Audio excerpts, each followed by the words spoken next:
Rod Serling, I'm back for you, bitch. My wedding is September 21st, so I decided to do a Twilight Zone breakdown of a couple that's on their honeymoon. This is season 2, episode 7, Nick of Time. The episode opens in yet again another city that looks like I would not be able to be out past 8 p.m. or eat vanilla ice cream. And unfortunately, the next thing we see is Maynard from Cars towing this old school automobile. The main characters get towed into the garage, and the mechanic is like, y'all come back in 3 hours and I may have something for y'all. These are our main characters, Don and Pat. They're newlyweds. And I, for one, was just happy that we finally got a bob that was not stiff. This is also when I learned that we got something in common with this couple, because one thing I'm not going to do is split a pole. Now, I'm not superstitious, but I am a little stitious, and I ain't about to even try, no. But while watching Don, I said, I know that ain't who I think it is. And while Pat is on this jukebox trying to find Throw That Ass by Beat King, I realized this is William Tyrone Jesus Shatner the First. Again. Baby, this actress looked like she was willing to lose it all. Do you see this emotion? So after they dance to Luther Vandross, they go sit down at this table. And they immediately see this game on the table that has Satan's head on top of it, and it's called the Mystic Seer. And for 1 American cent, you can ask this thing a yes or no question. But you know what you also could have did with 1 American cent? Girl, in 1960, they could have bought them a licorice, some caramel, maybe a little bit of taffy, a bubble gum. But no, they want to test fate. So they asked Mike Pence, does anything interesting ever happen in this town? And Mike Pence responds, it is quite possible, which to me translated to nuck if you buck. And that's when I lean in, because I love a good reindeer game. But my clean air is soon invaded by the cigarette of Rod Serling. And while I was fixated on this cigarette, Rod is telling us that these honeymooners have been exposed to the Twilight Zone. When the waiter comes back, they order a lettuce and tomato sandwich. No BLT, just the LT. And I kid you not, the waiter goes, you don't want chicken fried steak? We got that back there. And they're like, no, we're good. And this is why I know I would never be in an entanglement in the Twilight Zone, because not only am I not ordering the lettuce and tomato sandwich, I'm also not going to ask yet another question to Mike Pence.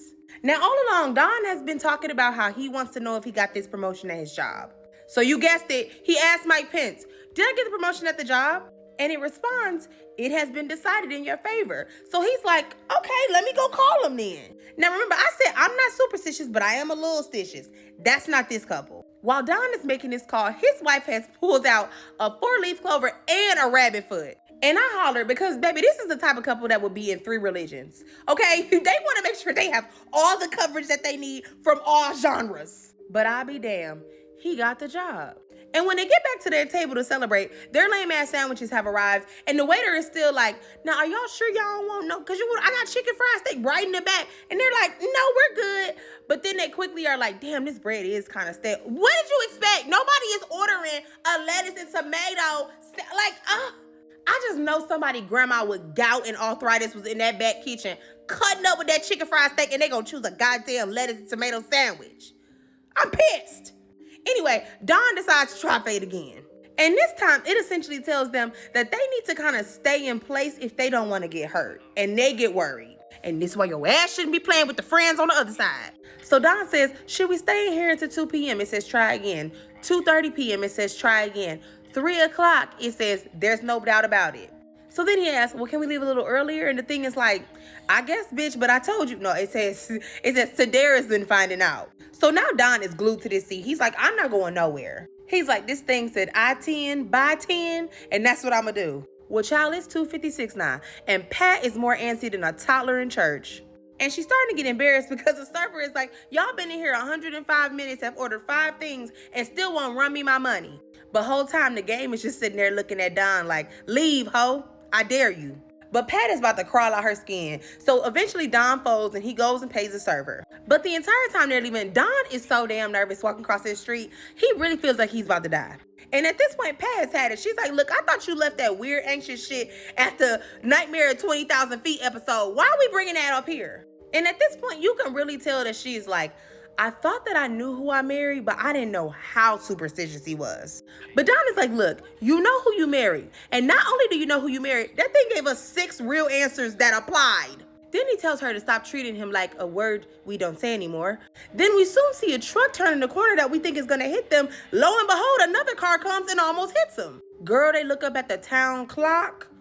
It is 3 p.m. on the dot, which means had they left that restaurant at 3 p.m., they would have missed this. Now me, This would have been my reaction. These motherfuckers, I swear, they tried to kill. Yo, faces, you fucking bitch.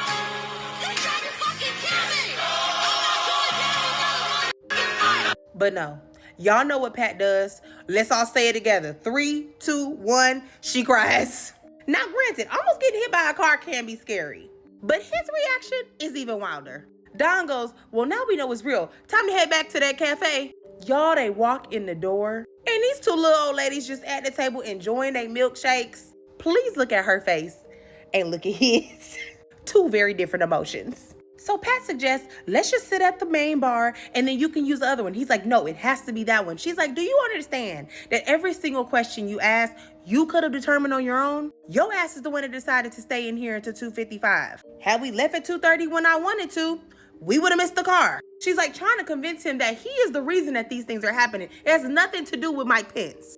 But you already know the second they got up from that table, these two went and sat down. Girl, the table's still dirty. They still got milkshake stuff. Are we that desperate? Because I'm sorry, but ain't no way I'm going to be running back to a bitch that almost got me hit by a car. I'm running the opposite direction. So then Don asks, well, is our car going to be ready within an hour? The thing responds, it has already been taken care of. And she's like, okay, what does that mean? Y'all, lo and behold, they look up and the damn mechanic walks in. Now, as much as I hate to see somebody fail up, he ate with this one. He ate a little bit with that. So Don convinces Pat to start asking this some questions. And every single question she asks, it answers, and it is like nail on the head. But now it's starting to get scary because Don has let this thing consume him. Like he's at the point where he's not going to get up from the table unless this thing tells him to.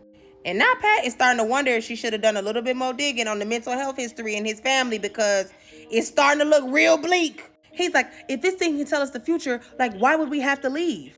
Pat is mortified. Look at her face. She snatches away from him and she's like, I don't want to know the future. Now pause. I just want to call attention to the fact that it is only 3:18. That means that they have only been in this place like maybe an hour and 18 minutes and all of this has happened. Bitch, at this point, we need to pull an Angela Bassett and wait until Excel. Get your shit and get out, like leave. It's time to go. So Pat breaks down and she's like, I don't need to know the future. I just want us to figure it out together. I don't need to know what's gonna happen. We can figure it out. We make what happens happen. And with that, they decide to leave it behind. But you know Rod Serling, he a old dirty bitch. So the next scene lets us know they were not the only couple. As soon as Don and Pat leave that cafe, this other couple looking disheveled comes in there and they walk directly to that table. They start asking if there's any way out of the town, when they could leave, and it looks like they have been there a while. And while to most people it looks like they've fallen into the Twilight Zone, I'm from Detroit, Michigan, and I know exactly what's going on. Baby, this server, he is the mastermind behind it all. This man is basically the Wiz. He is using them $1,000 of pennies to pay for his child's tuition. His mama got 2 new lungs because she won't stop smoking the same cigarettes that Rod Serling is smoking. His wife probably received the first ever air fryer with this money. I'm convinced. I think it was this man the entire time just rigging stuff so that he can get this money and is playing these poor people. I think it's a scam. Lastly, I want to thank everybody for your patience and for letting me take a little bit of time off from TikTok to finish planning my wedding. It's next month, so I'm in full bride mode, got my PTO, got my dress, everything is done. And if you would like to contribute a little gift to us, there is a link in my bio that you can use. Don't y'all let y'all's neighborhood diner scam y'all.